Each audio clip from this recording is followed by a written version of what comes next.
दो अदालती मामलात दोनों बहुत आम हैं। सबसे पहले तो अनवर साहब, नवाज शरीफ बरी हो गया लजीजिया रेफरेंस में भी।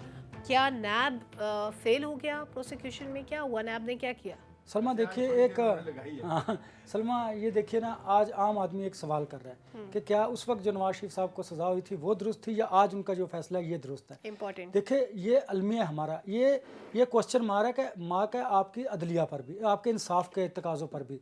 और आम आदमी पूछता है कि क्या इस तरह होता है, क्या किसी गरीब की, आम आदमी की सज़ा इस तरह ख़त्म की गई है जिस तरह स्पीडी ट्रायल इस तरह किया जाता है। देखिए ये वो सवालात हैं जिनका जवाब देना ज़रूरी है। शायद यही वजह है, कल ट्रांसपेरेंसी इंटरनेशनल की रिपोर्ट का भी आपने जिक्र किया जिसमें हमारे इदारे से मुताल्लिक उन्होंने बात की।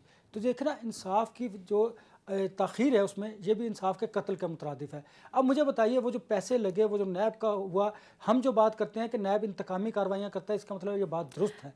देखिए कि आज भुट्टो साहब के मामले पे अदालत जी मैं का नवाज आपको शरीफ क्या साहब के किरदार केस को नजर आता डिस्कस है? कर रहा था। हाँ, हाँ, अब आप भुट्टो साहब का आ जाइए।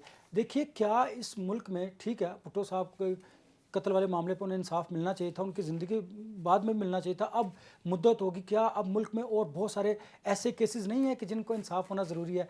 आपको याद है 30 बरस बाद भी इंसाफ के तकाजे पूरे किए गए हैं और बंदा कब्र में चला गया, उसको मिला गया, ठीक है इस पर। लेकिन आपको कम अज़ कम इस पॉलिटिकल केसेस के साथ साथ आपको अवाम के उन केसेस को जो ह्यूमैनिटेरियनली ग्राउंड पर देखे जाते हैं, जो इंतहाई इंपॉर्टेंट केसेस हैं, उनको सुनना चाहिए। जो पेंडिंग केसेस हैं आपको उनके बारे में सोचना चाहिए। ये तो एक केस है, चले इस पर भी देख लेते हैं। अब मुझे बताइए, इस केस का जो भी फैसला आएगा उसका जज़ा और सज़ा कहाँ होगी, मुझे बताइए ज़रा, क्या होगा उसका? ठीक है, ठीक है। अब तो जो होना सिर्फ था ये हो ना, चुका। आपने सिर्फ अपने ऊपर जो लगा दाग था उसको मिटाने के लिए शायद इस उसको तरह कर रहे मिटाने हैं। के लिए पुराने देखिए केसेस को निकालें, पुराने बिल्कुल केसेस ठीक को है। निकाल कर बैठ, इस तरह नहीं होता। ये मुल्क है, इसमें आपको स्पीडी जस्टिस देना है, इंसाफ के तय करने हैं, और जो आम आदमी की बात है उनको सुनना है, उन्हें इंसाफ बिल्कुल फराहम ठीक है, करना है आपने। बिल्कुल ठीक है, ना ठीक है। कि ताकतवर के लिए इंसाफ हो रही और आम आदमी के लिए इंसाफ सबके लिए 40 इंसाफ बरस एक बाद। जैसा होना चाहिए।